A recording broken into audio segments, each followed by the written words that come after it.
We're here to talk about why encouraging your friend to start crocheting amigurumi today might just be the best decision you'll ever make. Now, that might sound like a bold claim, but hear me out. I just recently helped my 18-year-old sister learn how to crochet amigurumi. She had absolutely no previous crochet experience. Plenty of exposure, but no experience. So we know exactly which questions and challenges are gonna come up, and we're gonna cover all of those in today's video. Sharing the art of amigurumi isn't just about crocheting adorable, cute little snuggly creatures, although let's be honest, that is a pretty amazing perk. It's all about sharing a fun hobby, fostering your creativity, and maybe even finding a new hidden talent in your friend. So why is amigurumi such a great fit for beginners? There are several reasons. Today we're gonna list 4. Number 1, it's easier than you think.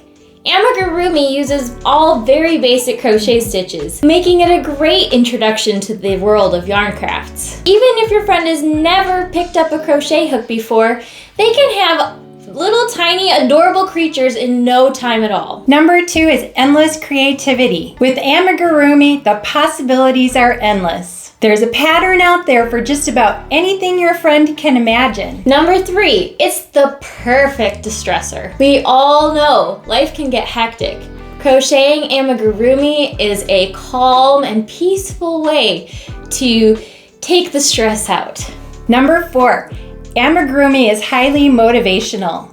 The cuteness factor, along with the quickness with which a project can be made, allows people to start and finish their projects relatively quickly. But the benefits go beyond just the amigurumi itself. Here's 5 ideas why crocheting with your friend is such a great idea. Number 1 is quality time. Learning a new skill with a friend is a great way to spend time together. Imagine afternoons or cozy evenings sitting side by side, working on cute, adorable little plushies together, where you'll share laughter and encouragement. When my sister Anna came over and told me that she was ready to learn how to crochet amigurumi, she spent an entire night on my couch figuring it out and asking questions when she came across things and ripping out a million times, but she finally figured out exactly what she was needing to be doing to make a cute little teddy bear. Number 2 is gift giving made special. Handmade amigurumi make the most heartfelt gifts, and your friend can personalize their gifts in any number of ways. When my sister was making her first project, she really wanted to make it because she was getting ready to go visit her boyfriend in California, and she really wanted to give him a handmade teddy bear. So she was extra dedicated to starting and finishing this project because she didn't have a lot of time. She just had like a couple of days to get it finished. She loved giving that gift, and I know that he enjoyed getting it also. Number 3 is that there is a supportive crochet community anywhere you go. If you just go visit your local yarn shop, chances are you're gonna find a few people who are sitting and chatting and working on projects. And that's a really fun community to go interject yourself into. It's also really fun when your friend who crochets is on Instagram, and you're on Instagram, and you send all of those hilarious crochet reels to each other. And great ideas. Might not be me. Number 4, learning a new skill gives you an opportunity to fill time. And I know an example with my daughter Annalie. She moved to California and doesn't know a lot of people. And so she doesn't have her friend group to go out to the movies and hang out with and go shopping and do things with. So learning crochet has been a real blessing for her to give her things to actually do. So my sister recently made this adorable hanging chicken. I think the idea is it hangs from your rearview mirror. And she made it for her boyfriend's mom, and she loved it. And her mom saw it, and she loved it. And she asked Anna if she could buy 12 of them from her to make or to give to her church friends. So suddenly she's gone from just crocheting random things for fun to, oh wow, look, I've got some orders to That's fill right. my time with. Right. So she's had a lot of time to kill before her job starts next week. So I know she's been working hard to get this done. And she's really enjoying that. Number 5 is the opportunity to make some extra cash. I know a lot of people, when they start a hobby, never dream that they can actually earn some side hustle cash from their hobby. But just that example of one cute project and then everyone loving it, all of a sudden you maybe find yourself with a little bit of a side business. And I know that happened to you when you made your first really cute mom and daughter hats. And you posted it on Facebook, not ever dreaming that you're going to have hundreds of orders, and the next thing you know, you're the hat lady for the next 10 years. Yeah, exactly. Or posting your very first crochet plushie and having a million people ask about it. Right before Christmas. Yeah. Now I know what some of you might be thinking, but I'm not a crochet pro myself. But it's easier than you think because crocheting amigurumi is perfect for beginners. We've spent a lot of time finding beginner-friendly patterns and crochet supplies and everything that you could need to start crocheting amigurumi. So trust me, you and your friend are in good hands. Now let's talk about the challenges my sister had when she started crocheting. So my sister's very first challenge was that she didn't want to start with the yarn I suggested. Mm-hmm. She wanted the dark, super fluffy yarn for her very first amigurumi project. If you know plush yarn, you're thinking, oh boy. Right. So she had a hard time finding her stitches, counting her stitches, making sure that her rows were exactly right each time. It took her longer to make her plushie than it needed to because of that super fluffy and dark colored yarn.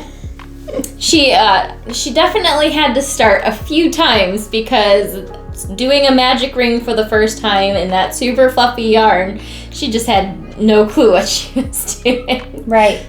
So practicing a magic ring with a beginner-friendly yarn like burlap blanket yarn or Big Twist Posh or Big Twist Plush or the Premier Basics. Even doing a dry run with worsted weight yarn. Worsted weight yarn is perfect. Yep. All of those yarns, a magic ring's going to work really well. So mastering that magic ring and then selecting, and we just covered a whole video on the best yarns for beginners, and hands down both of our number one pick was a burlap blanket yarn, and you can go check that video out. We'll link it in the description box, but you're guaranteed success and easier finding your stitches with that yarn. Yeah, absolutely. It's much easier to start off with that yarn. Mm-hmm. And definitely picking a light color. The next challenge she came across was counting stitches and using stitch markers to make sure that her rows were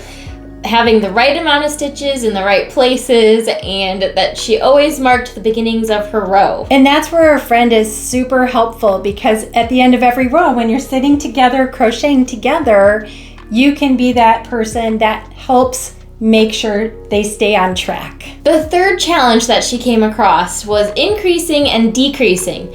Increasing, I think, is easy enough because you can see that your one stitch is definitely fatter that you've increased into, but decreasing can be super challenging because when you've come across the two stitches, sometimes it still looks like the second stitch you've decreased is a stitch that hasn't been stitched into, so then you're not actually decreasing. Right, exactly. So, it's tricky. Yeah, it's really helpful to mark those decreases with a stitch marker if you're still learning, so that way you know where they are and that you have actually made them. And even when I have made so many amigurumi, sometimes I will use 2 fingers and pinch where my next stitch is that I'm going to crochet into, because sometimes it's really tricky, especially with the invisible decrease. It's tricky to see where that next stitch is. It's very invisible. It is.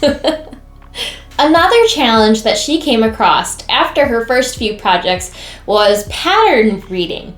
Pattern reading can be a little trickier depending on what designer you've gotten your pattern from, because language can vary from designer to designer. So she was making a giant dragon as one of her 4th or 5th projects, and she got to the wings and she's like, I don't think I can do this. I have tried reading this pattern like 5 times and I've torn it out 5 times because it's just not working. So I'm like, okay, bring me your pattern, bring me your yarn, and let's work this out together. So we sat down and we walked through line by line, and we got to where it was giving her problems. And I was able to figure out exactly what the designer was saying they wanted to do, and she got it ironed out, and she's like, wow, definitely could not have done this without your help, so thank you. Right. And I think that's a thing I've seen, especially since being on YouTube and listening to comments from people in the comment section, is that there are people who do not read patterns, and they learn everything through crochet tutorials. And you know, it's really not hard to learn to read a pattern, to know that SC is the abbreviation for single crochet, or DC is a double crochet. And once you've learned how to read the stitches, then it opens up a whole nother world, because there's just not video tutorials for every single pattern out there. And when you can learn to read those patterns, then you can pretty much pick anything you see.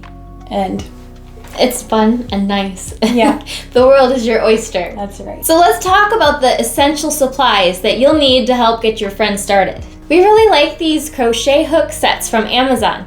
They come in a smaller set with larger hooks, or a larger set with a variety of sizes. I started with the largest set, and I really liked it because it's ergonomic and the yarn slides nicely, and there's plenty of space that is just the metal hook, because I like to use a lot of space between my handle and the tip of my crochet hook. So these are my favorite for beginners. They don't slide quite as nicely as the tulip, but it's also more than half of the cost investment up front. And I started with the smaller set because I have a lot of crochet hooks already, but I was needing stitch markers and sewing needles and all the other things that came in this set.